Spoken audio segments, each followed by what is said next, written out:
sour note. And I think over the course of BFA, we'd realized that everyone was looking at everything they were earning with the knowledge that it was all just fleeting and that it was all going to be gone. And that continued to sour the experience. And so even as we had committed to, certain systems for Shadowlands, we knew we wanted to take a different direction in Dragonflight.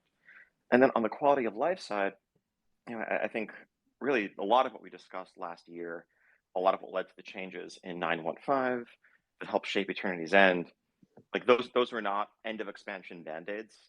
That is an underlying philosophical shift in how we approach things like, frankly, valuing players' time, giving them the flexibility and freedom to play more of the game the way they want without feeling like they have to do things they don't enjoy to get at the bits they do enjoy, and really carrying that forward into crafting our systems and thinking about how alts and patch up and all of that is going to work from the ground up in Dragonflight in a way that we frankly haven't done in expansions before. I know we're very early on in the development of this expansion, but I mean, there will be people listening to that who want to draw like a lot of hope from it and go, yeah, that's awesome. But who will, naturally be a little bit kind of cynical about the intent behind it. Can you, even in this early stage, can you give an example of how quality of life, maybe in approach to alts, will be better in Dragonflight than in Shadowlands? Sure. I think from the start, thinking about what should be account-wide. And the answer is nearly everything except getting gear from dungeons, from quests, the actual item level and power of your character that is their personal journey. But we want to make playing through, linear narrative optional after the first time you do it. We want to make sure that access to content, that things like utility, including, for example, aspects of the dragon riding system. If you are upgrading and improving your dragon riding such that you can more ably traverse the Dragon Isles, redoing that on other characters is not going to be a satisfying experience. It's just going to feel bad that you don't have access to, or you're somehow hindered compared to the experience on your main. I think we're just constantly asking the question of how this is going to feel the second, third, fourth time through, how this is going to feel if your soul is coming along months down the line, and solving those problems from the start instead of waiting to do it reactively. So I hope you don't mind me like pressuring on this, but like when it comes to dragon riding, for example, would that be an absolute across account progress, or would there just be elements of it that found its way across? I mean, there's still questions for us to figure out on our end. Of course, Philosophically, I think there's obviously going to be some quests that you may have to do to unlock the system the very first time you come on a second character. But beyond that, if on your main, your dragon can fly for longer and go farther and has access to an extra active ability, we wouldn't want to make you re-earn those things on your alts. If you've unlocked cosmetic customizations, we wouldn't want to make you re-earn those things. I think really the starting point for everything other than just pure power from gear is that it should be something that you do as a player, and then if you want to repeat that content on other characters, fine. That's awesome. I know a lot The of real samurai salam. And will that be in place from the very start rather than something that comes in later patches? That is the goal, yes. I mean, I think that's what this shift in philosophy means, right? This isn't about, okay, frankly, suffer for a few months and then hear feedback and adjust. We want to make sure that playing alts literally week one of the expansion, right? Many people are going to get their first character to 70, do some stuff, and then a day later start leveling their next one. آفرین. That experience. آفرین. ببین ورد وار کرافت همین احتیاج داره. من یه دقیقه Brilliant, thank you. And I'm going to skip around different subjects a little bit here just to get you both involved all the time. I want to talk some dadgahe just for a moment, like the new playable race and بتونی همه کلاس‌ها رو بازی کنی، همه ریس‌ها رو بازی کنی. On the Dragon Isles. یعنی چی تو فقط یه دونه مین داشته باشی؟ دیگه دوباره اون زمان تموم شده که یه دونه مین بود همونه که بود. We're coming into this Dracula race as you're playing them. You kind of come into a mystery. So the thing is, you're awakening after being in stasis for you don't know how long. And this long stasis has kind of wreaked havoc on your memory as a Dracthyr. And all you know is you're in kind of this crash that is your barracks. الان فارفرام چطوری؟ اسپیس بلیزارد داره در راجع به ورلد اف وارکرافت اکسپنشن بعدی صحبت میکنه. Reawaken them and get out and just figure out what's been happening, what caused this. And as you're going through this experience, you're encountering all these changes, and you realize that you've been asleep for a very long time. And so the experience is really a discovery of درکتیر که باشی what happened to you. انگار اومدی از خواب پا شدی. Your leader Neltharion, who was the guy who made you, and for those of you مثل همین سنگا که تو خواب بودن تو هم از خواب پا شدی اومدی. At one time he was just the earth warder. He was one of the aspects, and he was charged with protecting the land. And so you find out that he made you to be a soldier, to be this ideal warrior against some threat that was coming. And through the course of this experience, دسوینگ تو رو به عنوان یه واریور خیلی خفن درست کرده که جلوی هر خطری بتونی وایسی. داستان درکتیر اینه. به نظر به خاطر اینه که رفته زیر نظر مایکروسافت؟ نه، ربطی نداره. مایکروسافت تا اول جانری قانونا حکما شرعا هیچ حقی نداره توی هیچ زمینی اصلا از دخالت اصلا ورود نکرده هنوز. از موقعی که اعلام شده رفته زیر نظر مایکروسافت تا الان فقط مراحل قانونی انتقال کمپانی داره طی میشه. یعنی اول جانری تازه به اون مرحله رسیدن که کمپانی به صورت کامل مال مایکروسافت شده، چون ماشین نیستش که فرداش بری سند بزنی بفروشی بری بخریش. کلی مرحله داره انتقال کمپانی به زیر مجموعه کمپانی بزرگتر شده، مخصوصا اینکه بلیزارد خودش زیر مجموعه اکتیویژنه. خب و بعد اینا اومدن جفتشون شدن کمپانیای خواهر و کمپانی مادرشون شد اکتیویژن بلیزارد. یعنی خودش یه سیستم پیچیده داره تا اونو بخوان درستش کنن بفرستن بذارن واسه مایکروسافت انتقال بتونه بده کلی زمان میبره. چه صداش بلنده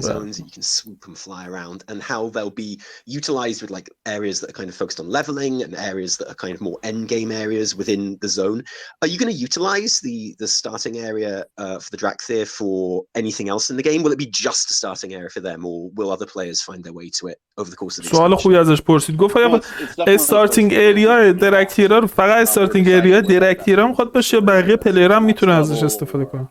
In upcoming content, but it's definitely a place that has more mysteries left in it after you leave this place as a Drakthir. So there's a lot of it's a great space and will be fun to adventure in later in the game. So would it be fair to say it's not just a starting zone, it will kind of play a part in the wider expansion as well? I think it's fair to say it's part of the world, right? I think, analogies to how the Vault of the Wardens and are valid. I mean, if you are a Drakthir, مطمئنا اگه فامیلی ایون رو شما تو ایران داشتید تو مدرسه روزهای خوبی رو سپری نمی‌کردید. That will be interesting to visit down the line and delve into the aftermath. Awesome. And sorry for like the flip-flopping that we're going to do on subjects here, but I miss you when you're not talking for a while, and I want to kind of like spread it out a little bit. Going back to kind of quality of life changes and sort of account-wide things. There's going to be a change with reputation, we understand, when it comes to Dragonflight, and it's going to be based more on what we'd recognize as a renown system at the moment. Would you like to elaborate on that a little bit? Yeah, I mean, I think it's another example of evolution of some of our evergreen systems. I wouldn't call this like a full-blown revamp, but I think it's us taking a step back and looking at how we present reputation, which hasn't really changed since 2004. It's a bar that has these very fixed thresholds that go up, to almost double, 3,000, 6,000, 12,000, etc. If you want to know what a reputation gives you, sometimes it's buried in achievements, sometimes you have to find a quartermaster and look through their list of stuff. And I think one of the things we did really like about how Covenants played out in Shadowlands was just the visual UI of the Renown track and understanding your progression towards stuff. And while we don't plan for reputations, and I think definitively reputations in Dragonflight will not give you the sort of alternate progression like Soulbind levels or whatever that they did in Shadowlands. I think it is a very of laying out the rewards that you have to. تو پروگرس رپیتیشن داشته باشی، پروگرس رینان داشته باشی، پروگرس کاندویتات داشته باشی، لژندری تو داشته باشی، تیر 3 تو داشته باشی. خب دهن پلیر گاییده میشه مردم. میگه رپیتیشن رو میخواد پروگرسشو برداره کلا اینطوری شلترش کنه. this is maybe not a بریم تو final thing, بازی but just more دیگه، of an internally گراین تو major thing. حذف Not کن. every reputation will work this way, but there are some major factions that we'll encounter in the Dragon Isles, and as we aid them and as we work on their behalf, we'll be progressing along this track with a hopefully just clearer and all around more elegant reward progression. And one of really the nice, just to add on, one of the nice things about ما رو هم اد کن سوال بپرسیم دیگه. kind of stands on their own. مال So ما unlike the کار داره آیه ایان and هاسکوستیس. that was your path. والا These are things that you can dive in and out of. So you can choose if you want to focus on one, focus on another one, switch around, play lots of things. It's just gives you more choices as a player of what kind of what path you want to engage with and which reputations really are most appealing to you for a particular character. Sure. So is it the case that there's like, I don't know, a set number of world quests or kind of daily quests or sort of weekly quests that are available, سلام وای and چطوری؟ you choose which kind of faction فامیلیشه you want ایان to do those هاسکوستیس. for and improve your reputation with, or is it possible to ایان increase your reputation with all the هازی factions kind of equally at the same time? کوستس. ایان هازیکوست هست یا ایان هاز زیکوست هست. به فامیلیش نباید زیاد توجه کنی، به اون مطلبت که داره میگه باید توجه کنی که اونم کسشیره. یعنی کلا مطالبی که میگه تو کتگوری کسشیر میشه اینا رو شما دسته بندی کنی. البته الان داره مطالب خوبی میگه، یعنی کسشیرهای خوبی داره الان تفت میده. But in a world where this is more about, unlocking new bits of story, content, other types of more open-ended progression, I think من خودم شخصا اعتمادمو به بیلیزارد از دست دادم. Is it account wide that progress? جدی. That's a good question, and I think details of that are something again like تا زمانی که به من یه بازی خوب نشون نده من واقعا دیگه نمیتونم بهش اعتماد بکنم که اوکی تو یه دیولپر خوب هستی. البته که ورلد اف وارکرافت هرچی دیولپ کنه بازی سری هستن ناراحت باشن. الان مثلا من استیت بازی واقعا راضیم و جدا دوست دارم که دراگون فلایت نیاد. چرا نیاد؟ چون الان بازی فیکسه. الان یه آلتو لول 60 میکنی، 2 تا لژندری براش میخری، کل کاندویتاشو با 500 تا دونه گلد میخری، رینانشو با 500 تا گلد دیگه 40 میکنی و گوره بابای رینان دیگه خودش اتوماتیک 80 میشه. تیر ستاتو کرافت میکنی براش، خیلی چیل و کول میری دانجن تو میزنی، رید تو بازی میکنی، پی وی تو میزنی.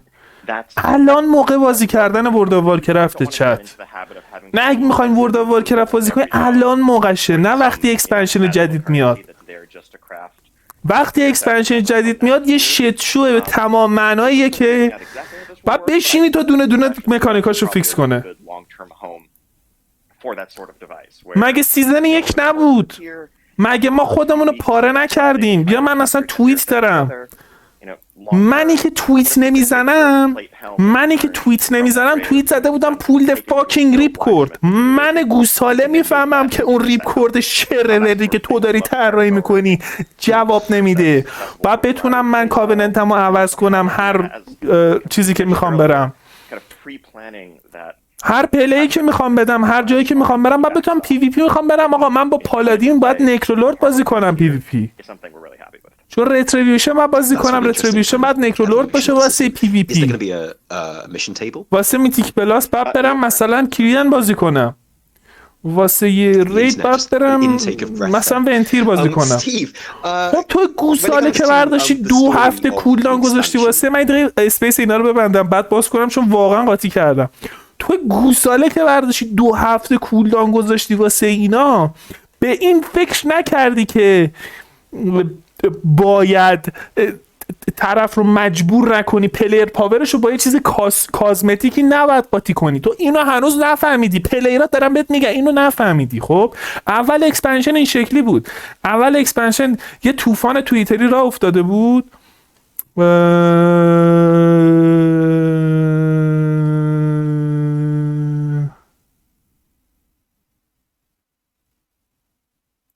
آره اول اکسپنشن این اتفاق نیفتاده بود. من این مال استریم هالووین ها، نمیدونم یادتونه یا نه، قیافه رو نگاه کن، پشمات بریز شب خوابت نبره. استریم هالووین اون 31 اکتبر 2020، 2 سال پیش.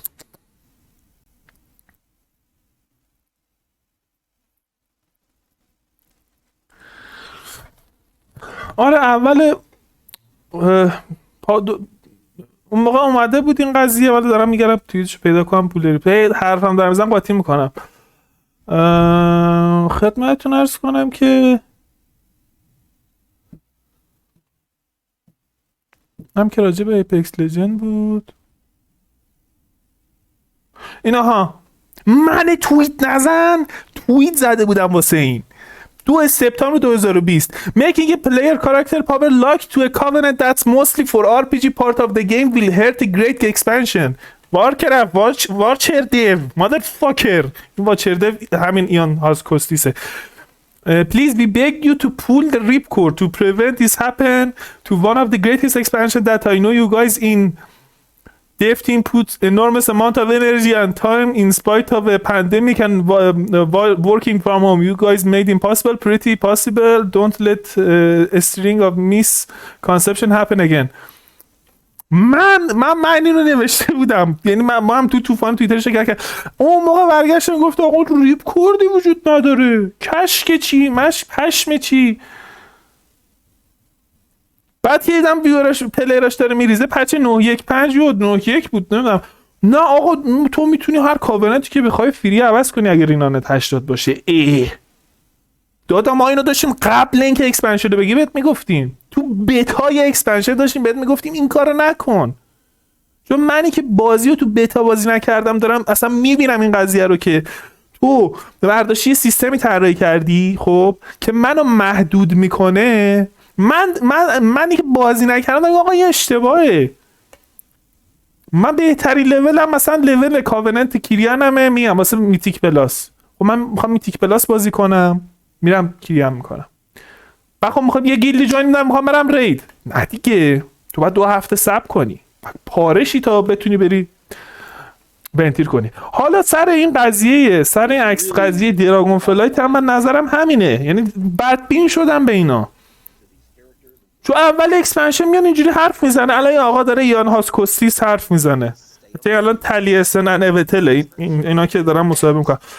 اول اکسپنشن آقا میاد الان صحبت میکنه، همین حرفا رو میزنه. خب مکانیک اکسپنشن رو معرفی میکنه، بعد پلیرها میگن آقا این مکانیکی که تو واسه اکسپنشن معرفی کردیم، پروگرسی که معرفی کردیم مثلا اشتباه یا غلط داره یا باگ داره. مثلا اشتباه نیست، باگ داره. کاوننت اگه از اولش اینجوری بود که الان هست، تو پچ 9.2 هست، هیچ کس ناراضی نمیشد. خب یا آقا این سیستم که معرفی کردی باگ داره، باگش رو رفع کن. اگه اومد گفت اوکی من اینو رفع میکنم بر حسب اون چیزی که پلیرایی که بتا تست دارن تست کردن میخوان، اون موقع یعنی اکسپنشن خوبیه. اگه اینطوری که میگه باشه و از روز اول تو بتونی کاراکترتو لول 70 کنی و بعد پاشی به دیگه کاراکتر دیگه که 60 هم بیاری 70 کنی، اون موقع یعنی این اکسپنشنی که میخواد معرفی کنه اکسپنشن خوبیه. اما اگه اینا رو گفت این آقا و 4 روز دیگه بیتای دراگون فلایت اومد و شما دیدین بیتای دراگون فلایت تی پیه و ملت دارن میگن آقا مثلا این مشکل وجود داره، این مشکل وجود داره، این مشکل وجود داره، اینا رو رفع نکردن تو بتا، بدونید یه شادولند دیگه زایده. اینو از طرف من رفیق کوچیکتون داشته باشید. اگه اومد اینا رو تو بتاش فیکس کرد اوکیه، اگه نکرد دوباره همین سیکلی که تو واسه 9 تا اکسپنشن قبلش تیک کرده رو دوباره تیک میکنه. من حساب صدا اینا رو کم کنم، خودم حرف میزنم نمیتونم صدا خودم بشنوم، اصلا خورد میشه.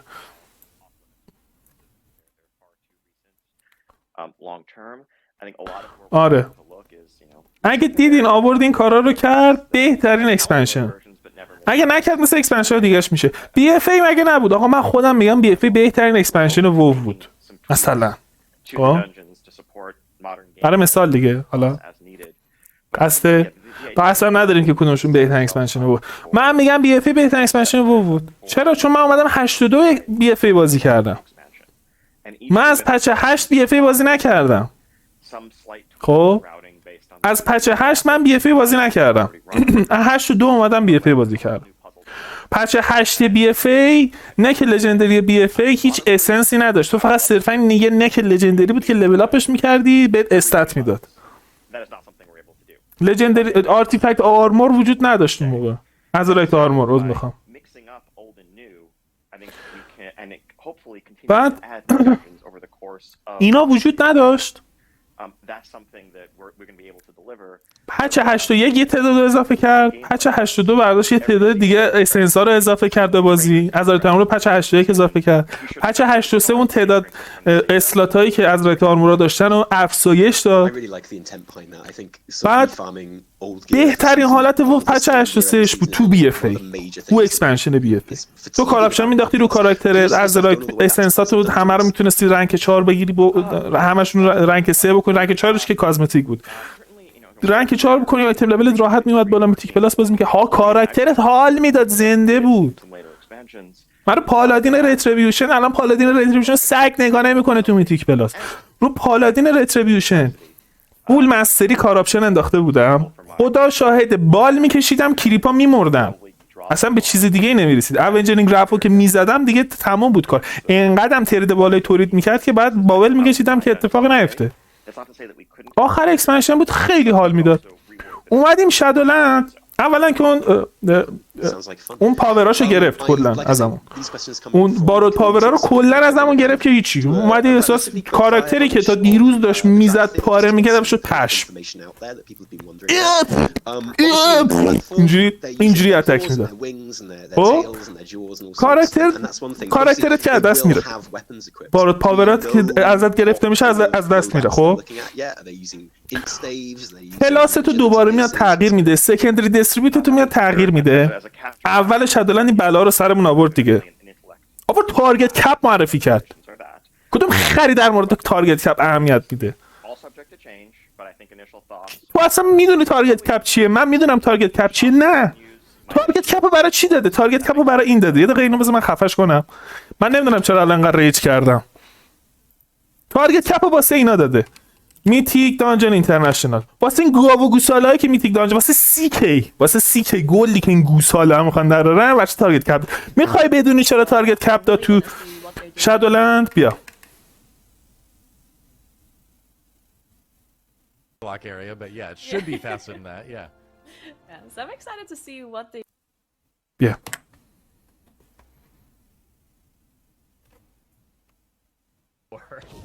تارگت کپ واسه این داد. ببین تارگت کپ داده که اینا اینجوری نتونن پول کنن تو میتیک دانجن اینترنشنال.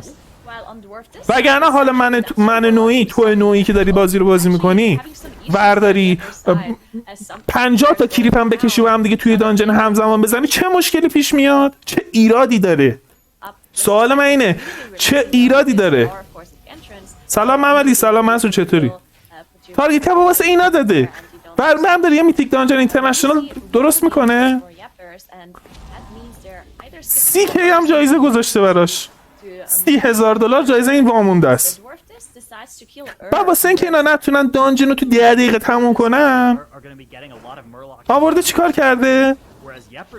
آورده تارگت کپ معرفی کرده، آورده مکانیک رید آورده تو دانجن، باس آخر تازه‌وش استریت. یه مکانیک چرت پرتی که اصلا ربطی به زدن دانجن نداره. یه مکانیک ریده، اینکه این 4 تا اسلات میشه و تو باید بری تو هر کدوم. مکانیک ریده، واقعا مکانیک ریده، دلیلی نداره مکانیک به این سطح پیچیده رو تو میتیک پلاس. چرا میگم مکانیک ریده؟ چون تو توی رید تایم داری. درسته باسم توی رید رو تایمره، خب درسته اگه باسو نزنی این ریج میشه، این ریج تایمر داره، ولی این ریج تایمرش به اندازه میتیک پلاس حساس نیست. به اندازه میتیک پلاس برای تو سخت نیستش که بخوای یه مکانیک رو رعایت بکنی. به نظر من کل مکانیکای سپلیکرش کدومش به سختی این مکانیک باس آخر تازه بشه استریت نیست. چرا؟ چون فشار زمان روته. خب یعنی تو اگه اون باز تو هفته تایرانیکال مثلا توی 15 توی 20، حالا این هفته که مثلا من 20 رو رفتم زدم 45 بود، تو هفته 45 توی 20ش تو 3 دقیقه 50 ثانیه 4 دقیقه میافتاد مثلا برای ما. حالا شاید یکی خفن تر باشه دمش گرم بزنه مثلا تو 15 دقیقه بزنه، باز میخوام تو 2 دقیقه بزنه، تو تایرانیکالش تو 5 دقیقه میفته، تو 7 دقیقه میفته، بسته به دمیجت فرق داره. خب بعد تو زمانی که 7 دقیقه میرسی اونجا بعد فیکس پلی کنی، فول دمیج بدی، یعنی اون جایی که میپره جامپ میزنه و اینا بلید و اینا هم نخوری، فول دمیج بدی، فیکس بازی بکنی تا بتونی اون باسو بزنی. علاوه بر همه اینا باید مکانیکش هم رعایت بکنی. خب نشد که آجی سلام. آره این چیزا چرت پرت اگه بتونه رعایت بکنه به نظر من واقعا اکسپنشن خوبی میشه. من میگم اگه میخوایم ورلد اف وارکرافت بازی بکنیم این الان وقتشه. پچ آخر بهترین پچ واسه بازی کردن ورلد اف وارکرافته. اگه میخوایم پول در بیاریم پول از توش در میاد، فارم بخواید بکنید فارم میتونید بکنید، خود بازی رو بخواید بازی بکنید بهترین حالت فیکس ترین حالت شادولند همین پچی که الان توشیم. چون دیگه رینا افزایش پیدا نمیکنه. رینا نه پچ قبلی 80 الان هم 80. شما کاندویت هم هیچ کاری نداری، کاندویت هم اتوماتیک برات دراپ میشه تمام میشه میره. لژندری تو میخوای کرافت کنی 2 تا تورگاس می لژندری تو کرافت. تورگاس هم خیلی خوب شده. The Draktyr have to tap into that mortality that is within them and use it to present their visage form. Awesome. And Ian الان یه مشکلی هم کاش یه دقیقه میکروفون میداد من یه حرفی با اینا میزد 2 تا فوششون میدم. الان خود طراحیشون هم مشکلی داره. الان تو آوردی یه کلاس خیلی فان دوباره طراحی که یه کلاس جدید آوردی خیلی فان طراحیش کردی، بعد به کلاس قبلی دست نمیزنی بابا جان. میستا پانداریا چیز مونک از میستا پانداریا مشکل داره، مونک از میستا پانداریا ابیلیتیاش باگ داره، یا درست نمیتونه دمیج بده یا دمیجش ثبت نمیشه. خب دمیج تایگرش که فکر می‌کنم کلا هنوزم که هنوز ثبت نمیشه، خب یا دمیجش کلن ثبت نمیشه یا دمیجش اوور ثبت میشه. من نمیدونم اینا مشکلشون چیه. شادو پریست هم تکلیفش معلوم نیست. من نمیدونم. یه رفیق داریم شادو پریست بازی میکنه، ازش پرسیده بودم که آقا تو شادو پریست بازی میکنی چطوریه؟ گفت آقا مثلا تو 2 تا تارگت رو بخوای بزنی یه روتیشن مپ بزنی، 3 تا بخوای بزنی یه روتیشن مپ بزنی، 5 تا تارگت بخوای بزنی یه روتیشن دیگه باید بزنی. بعد گفتم کولانه چطوری؟ گفت مثلا سر هر کدوم اینا کولان مختلف میخوای بکشی. پیچیدگی کلاس رو با پیچیدگی کلاس بیست مستری هانتر مقایسه کن. سرپدنسینگ، کیل شات، بارب شات، این ستار تو ای مولتی شات. یه ابیلیتی به اسم مولتی شات اونو فشار میدی دمیج ای میدی. درسته یه سری اصلا با خیلی مثلا یارو اصلا شادو پریست بازی میکنه که شواف کنه، آن هولی دیکه بازی میکنه که شواف کنه، کلاس سختی اسپک سختیه بهشون حال میده.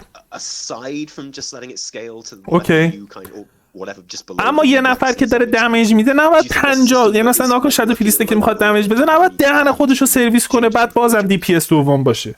تو واسه اون وقتی که پلیرت میذاره تفکری که میکنه که آقا دمیج دانش رو ببره بالا به عنوان یه دی پی اس. خب من اولا تانکم خودم سنگ دی پی اس ها رو الان الکی به سینه نمیزنم، یعنی بخوام بگم واسه خودم دارم صحبت میکنم. اما حرفم اینه تو پلیر که داره تلاش بود دهن خودش سرویس میکنه که دمیج بده باید براش ریوارد داشته باشه. وقتی یه نفر بعد 50 تا بعد میگم من دیروز داشتم به بچه‌م گفتم من باید یه کامera بذارم کیبوردمو نشون بدم این چه مثلا پیانو دارم میزنم، باید یه ریواردی داشته باشه. الان مثلا پالادین تو باش پیانو میزنی حال میده، دمیج دی پی اس ها تو میگیری با تانک، میتونی مسخرهشون کنی بگی دمیج چی میگه.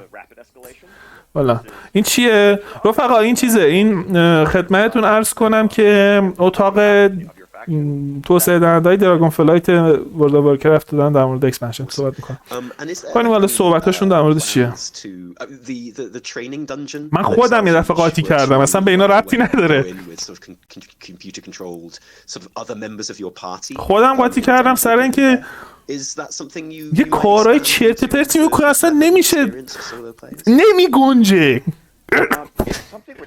وحید SBI مرسی بابت فالوت عزیزم. اتاق بازرگانی روشندشت هومه است به خدا قسم، چون من عین این صحبت ها رو ازشون واسه شادولند هم شنیده بودم. عین این صحبت کپی پیست همین حرفا رو تو شادولند هم زحمت کشیده بودن زده بودن، اما به هیچ جا نرسید. به هیچ جا نرسید.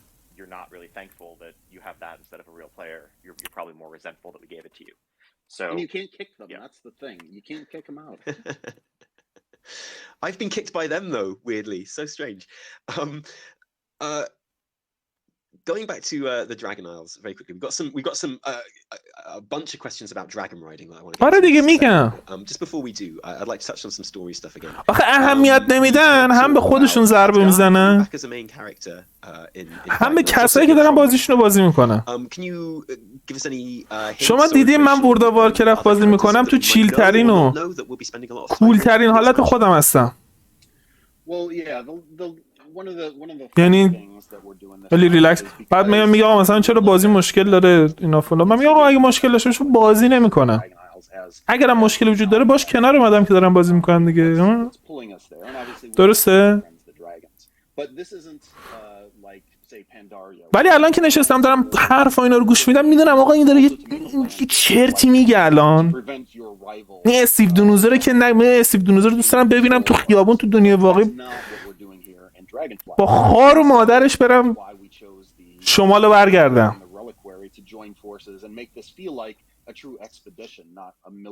آره ولی تو بازی میگم، تو بازی آدم خودشو کنترل میکنه. استیو دونوزر به چه علت این حرفو میزنم؟ چون گوه زد تو 20 سال داستان وارکرافت و ورلد اف وارکرافت و همه رو گوه زد توش گذاشت کنار سر همین اکسپنشن. من یه چتاتون رو بخونم. رایس هر نداره متاسفانه مثل کلاپاس، فقط شنونده ایم.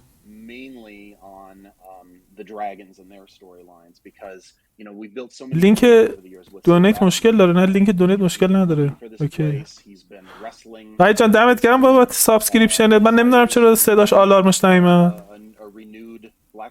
هنوز.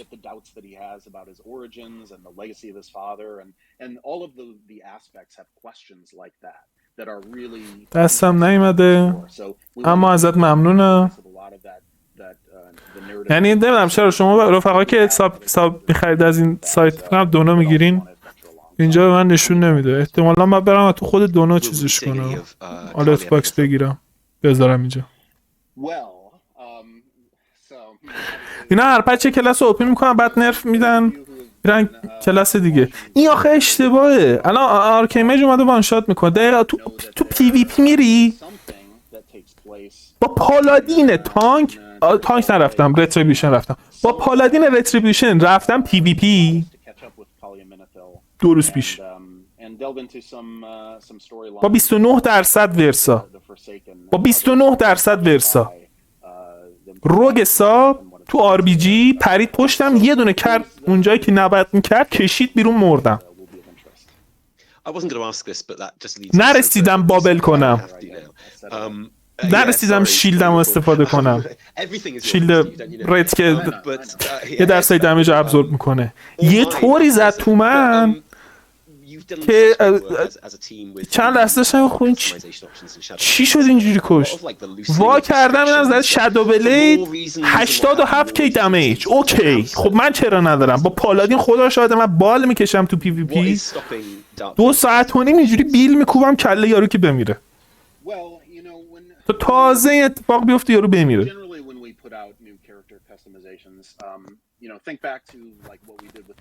یک اون سناریوی جذاب قدیمی که هر روز بدتر میشه. دقیقاً همینه دیگه. آقا دقیقاً یه گوهی زده بود تو شادولند که اصلا نگم براتون اصلا بیا ولش کنیم، دوست ندارم راجع بهش صحبت کنم.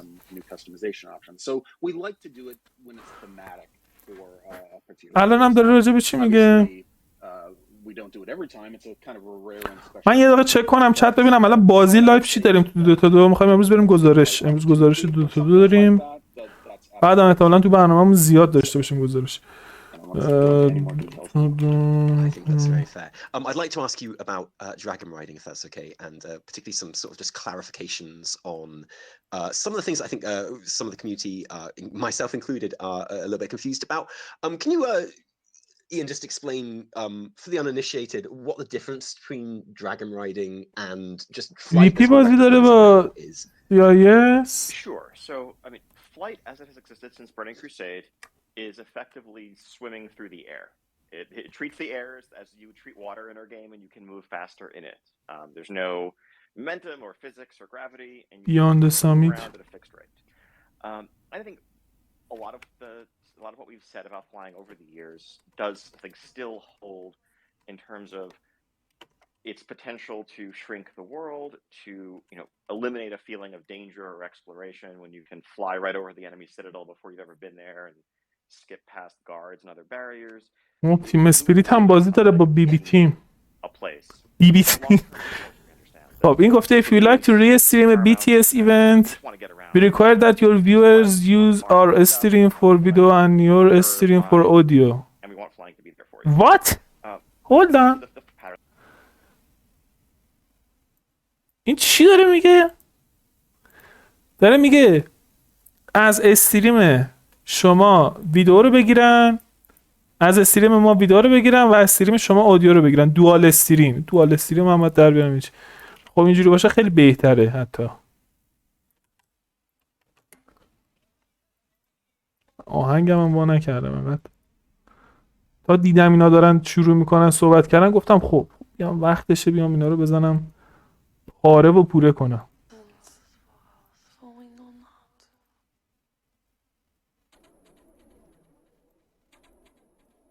خب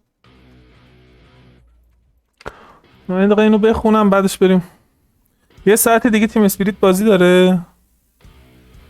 یا مدت که اسپولت لاک وان شات میکرد یا وارلاک افلی دات مینداخت میمردی. الان که بازی داشتن توی لیکویپدیا من دوال استریم میگه چی؟ من فهمیدم قضیه چیه. دوال استریم فهمیدم چیه. خب Restreaming our event is only allowed for the audio portion of the live stream on Twitch only. No live video from a BTS stream can display on your channel.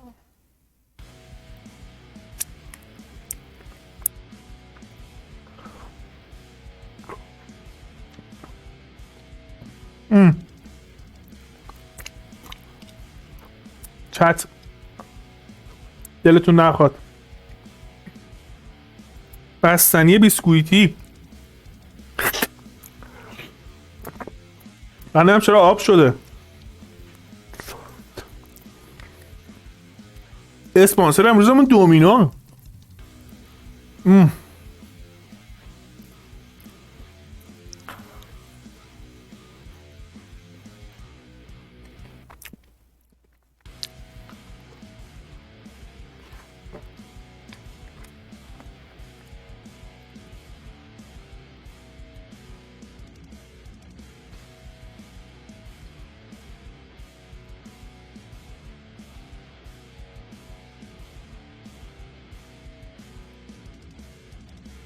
من نمیفهمم این چی میگه. رضا هستی؟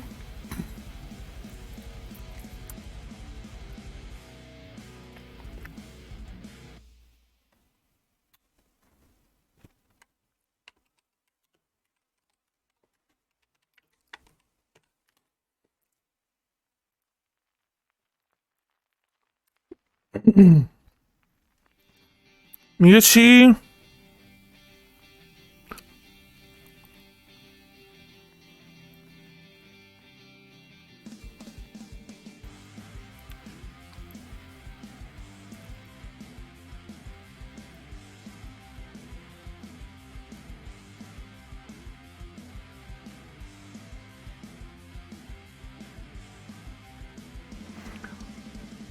آها حاجی این خیلی بولشته. یعنی من الان بخوام اینو گزارشش کنم نه دایی اصلا اونا رو هم حق ندارم استریم کنم. من نگاه کن من باید تو این وضعیت تو این حالت استریم کنم اینجوری.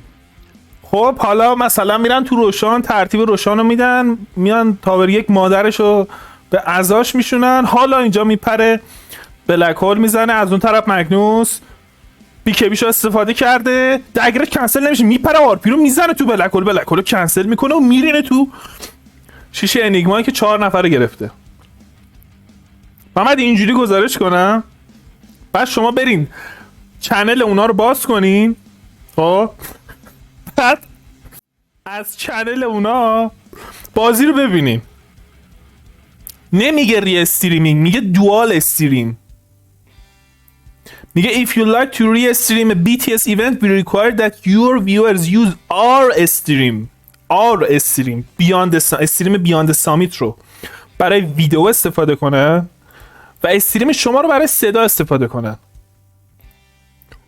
خدا وکیلی من همچین کاری هم بخوام بکنم شما حجم اینترنتتون از سر راه آوردین 2 تا استریم همزمان باز کنید بازی رو ببینید. سطح تورنمنت رو نگاه کن. یعنی من شاشیدم تو سطح تورنمنت بیاند سامیت. یه مش گرسنه. حالا گزارشگر کیا بردن حالا به شما نشون ندم بنمون کنن اینجوری که اینا گرسنن والا الان یه لحظه توییچشون رو واکنیم وای استریم کرد مال ما رو استریم کرد بریم بنش کنیم.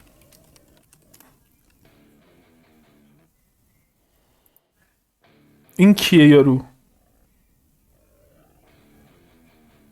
Nieuw, een pot van karton. Beter versnipperbaar. Mentos kauwgum. Yes to fresh. And of course, Ember mid, it's not the greatest laner, but it's also not the worst. It's just a great kind of hero to have. خب همون دیگه 2 تا شغال برداشتی آوردی رو تو اتاق نشسته عینک دودی زده. من اینو نشونتون میدم گور باباش. هر اتفاقی هم اگه برامون افتاد. علیرضا چطوری؟ قیافه رو نگاه کن. چیزی پلی نمیکنم قیافه رو نگاه کن. تو اتاق عینک دودی آفتاب بدم خدمتتون. من خدا هم که ترجیح راجع بهش هیچ کامنتی ندم. گزارشگر درست می آوردی؟ اینجوری گدابازی در نمی آوردی. اینا تو کجا بذارم؟ DPC EU پلی آف. خب بذار من 2 تا رو بزنم باشه. بذار صبر کن قبلش برم چنل رفیقم ببینم. نه کنکل شد فکر کنم اون قضیهش کنکله. من 2 تا رو میزنم باشه. این DPC ایسترن اروپا میتونیم گزارش کنیم دیگه ایشالله. EU rebroadcast rules.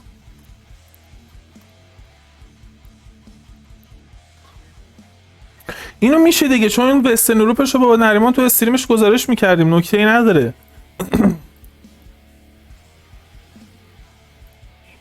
حالا من اینو زدم باشه.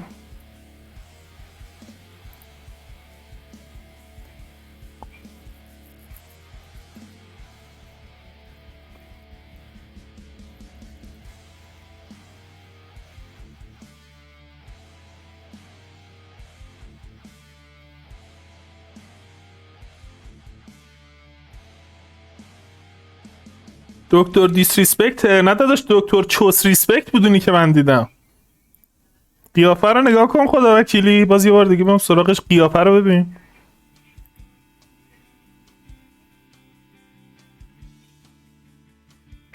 شیت حاجی اشتش نشون نمیده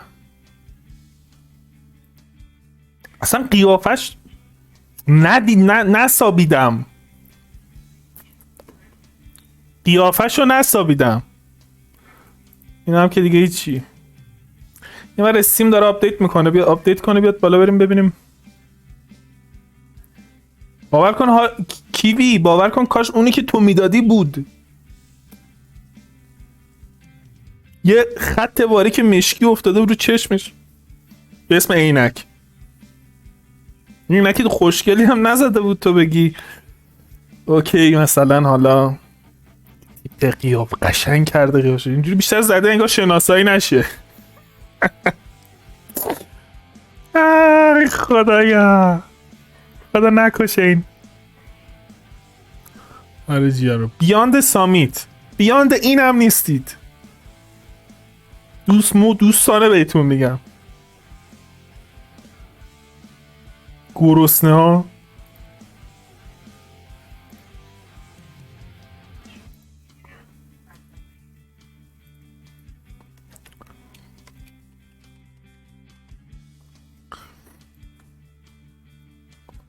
خب 2 تا 2 اومد بالا. نه نیومد.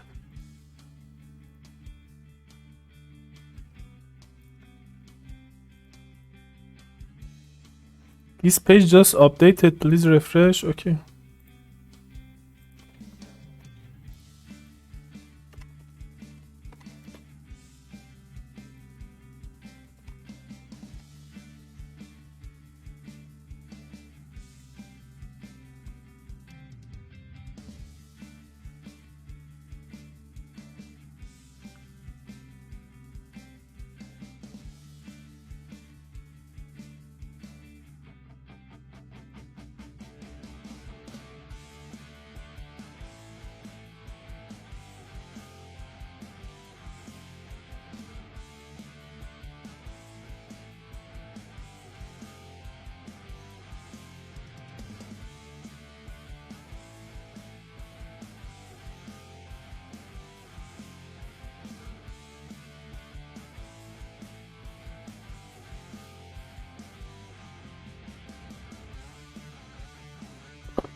نمیدونم آقا این چیزو نمیدونم.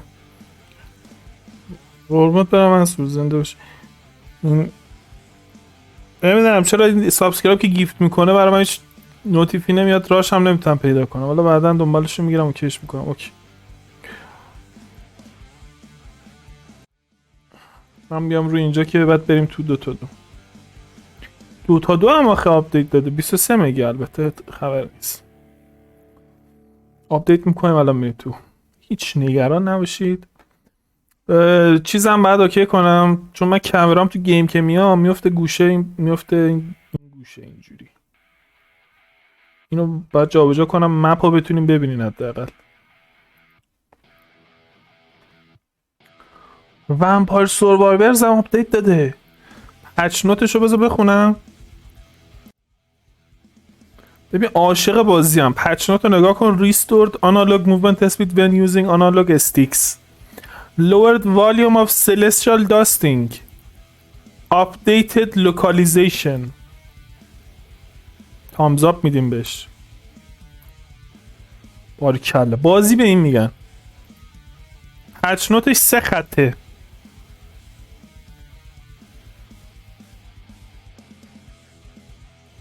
تولدم مبارک باشه. من تولدم نیست. من تولدم 18 تیره. بعد اصلا تولدم شده استریم جشن تولد میذاریم.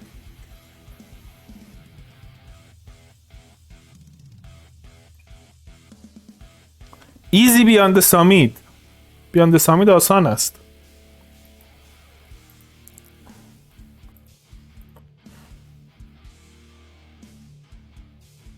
سلام علی چطوری؟ چند وقت استریم گزارش نذاشتم. خودم نذاشتم و یا نه با نریمان و اینا که برنامه کردیم کنم 1 سال بیشتره.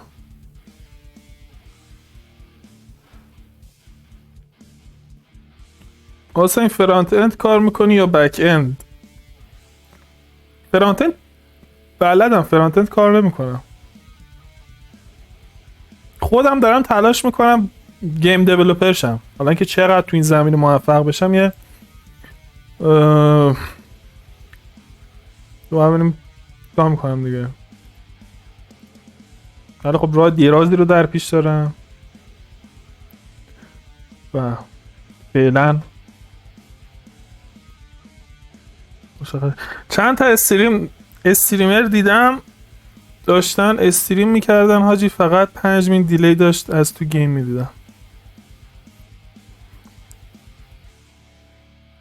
من نمیدونم آخه بازیاش هم بازی خفنی نیست.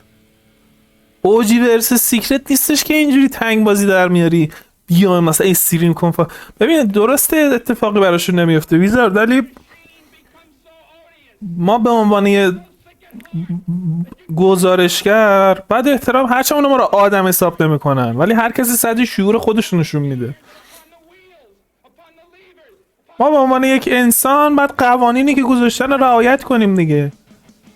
طرف گفته نذار بر بازی منو استریم نکن، اگه میخوای بکنی اینطوری بکن.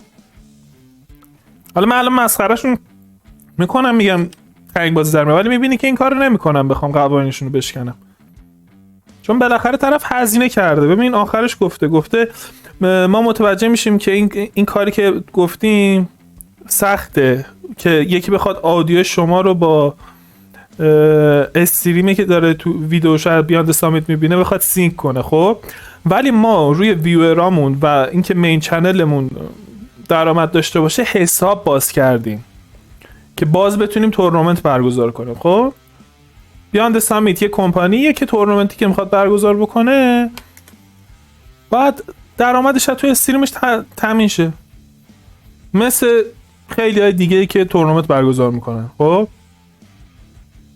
دلیل نداره ما بخوایم قوانین اینا رو بشکنیم وقتی انقدر راحت میشه.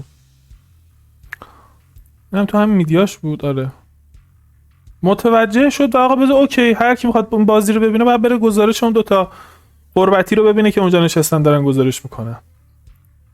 فارسی گزارش نداره درک که نداره دیگه، سیستمشون اینجوریه دیگه، گزارش ما رو فقط باید ببینه، مهم نیست برامون. سخته برات، حالیت نمیشه، دوست نداری ببینی، با این دوتا پچول حال نمیکنی اونجا نشستن دارن گزارش میکنن. دی پی سی در اصل، نه دی پی سی نیست، تو لیکویپدیا که نزده دی پی سی اینا. دوتا تو upcoming matches نکن. این دی پی سی او تی اس تی سی آی اس دی پی تموم شد. اینم دی پی سیه.